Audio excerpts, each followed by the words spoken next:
हटा देता है जब वो ईश्वर की ऐषणा उसकी हो जाएगी तो। और नहीं तो आप संसार में रहते हुए सांसारिक भोगों को भोगते हुए या प्राप्ति की इच्छा करते हुए ईश्वर का यदि नाम ले रहे हो तो आपके साथ बहुत बड़ा धोखा हो रहा है। आप ईश्वर को नहीं चाह रहे हो, आप किसे चाह रहे हो? संसार को, सांसारिक उपलब्धियों को चाह रहे हो। मेरा शरीर स्वस्थ हो जाए, मेरे बेटों को नौकरी लग जाए और मेरे बेटे पोतियों का और आगे अच्छा हो जाए, यही तो सारी सांसारिक इच्छाएं हैं हमारी, यही हम चाहते हैं। हमको ईश्वर अभी नहीं चाहिए।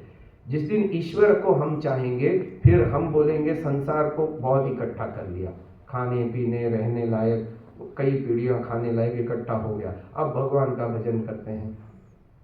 वो एक अलग वैराग्य, एक अलग ही चीज है।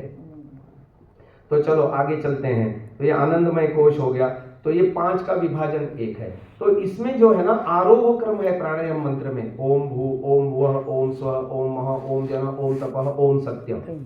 अच्छा, उपनिषद में आपने एक वाक्य सुना होगा, सत्यम ज्ञानम अनंतम ब्रह्म। आज उसकी भी आपको धारणा ध्यान समाधि बता देता हूँ। सत्यम में ये लेवल तो स्पष्ट है, तालु। विज्ञानमय कोश होने से यहाँ ज्ञानम आता है और मनोमय कोश यहाँ है, यहाँ अनंतम शब्द आ रहा है और हृदय में ब्रह्म आ रहा है। सत्यम ज्ञानम अनंतम ब्रह्म, ये सारे इंगन मैंने अपनी पुस्तक में यहाँ दे रखे हैं। पहले ही पन्ना खोलो, यहाँ आखिरी कॉलम में ये दे रखा है, ऊपर सत्यम ज्ञानम अनंतम और ब्रह्म। ठीक है ना। अब आगे बढ़ते हैं, अवरोह क्रम की साधनाओं में आते हैं। हम नीचे से ऊपर उठ रहे हैं तो मंत्र क्या है, ये मंत्र भी यहां दिया है, पृष्ठ संख्या 5 खोलिए इस पुस्तक में। यजुर्वेद का 17वें अध्याय का 67वां मंत्र है, पृथिव्याम अहम उत अंतरिक्षम आरुहम अंतरिक्षात् दिवम आरुहम दिवो नाकस्य पृष्ठात् स्वर्ज्योतिरगामहम। इसमें लिखा है, महर्षि दयानंद जी का ही भाष्य पढ़ रहा हूं।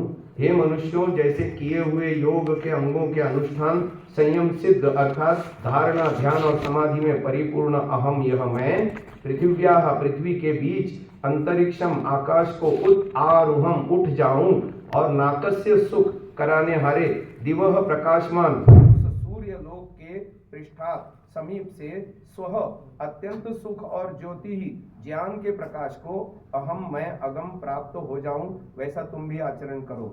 जब मनुष्य अपने आत्मा के साथ परमात्मा के योग को प्राप्त होता है तब अणिमादि सिद्धियां उत्पन्न होती है।